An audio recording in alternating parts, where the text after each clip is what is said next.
हमारे खुदावंद यीशु की अंजील मुक़द्दस लूका के मुताबिक उसका 10वां बाब पहली 9 आयात। इसके बाद खुदावंद ने 72 और मुकर्रर किए और उन्हें दो दो करके हर शहर और गांव को अपने आगे भेजा जहां वो खुद जाने को था।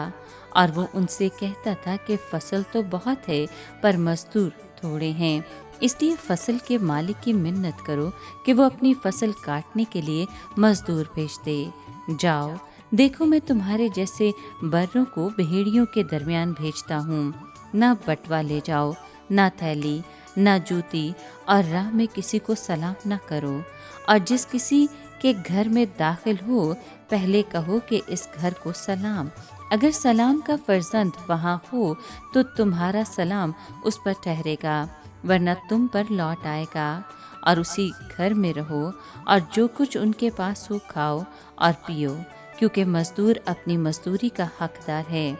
घर घर ना फिर, और जिस किसी शहर में दाखिल हो और जहाँ तुम्हें कबूल किया जाए तो जो कुछ तुम्हारे सामने रखा जाए खाओ, और वहाँ के बीमारों को शिफा दो, और उनसे कहो कि खुदा की बादशाही तुम्हारे नज़दीक आ पहुँची है। पाक कलाम के पढ़े और सुने जाने पर खुदावंद की बरकत हो, खुदा का शुक्र हो। अजीज दोस्तों, आलमगीर कलीसिया आज बड़ी अकीदत से मुक़द्दस लूका अंजील नवीस की ईद मनाती है। मुक़द्दस मरकज़ की अंजील के बाद तीसरी अंजील का मुसन्निफ मुक़द्दस लूका है। ये अंजील गैर कौमों के लिए लिखी गई।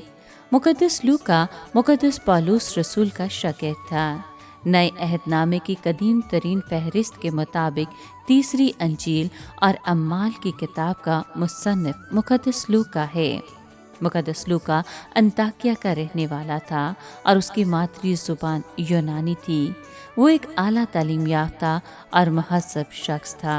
वो एक डॉक्टर भी था। मुक़द्दस लूका अपने दौर के यूनानियों की तरह बहसो मुबासा, शेर व शायरी और फ़नून लतीफ़ा में दिलचस्पी रखता था।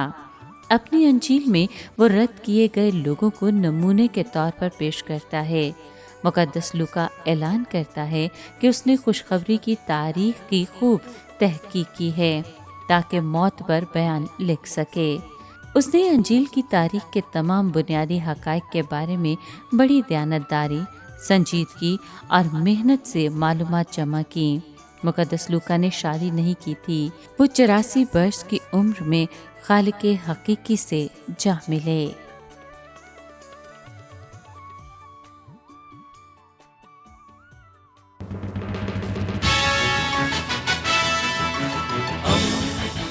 दोस्ती का पैगंबर, रेडियो वेरितास एशिया।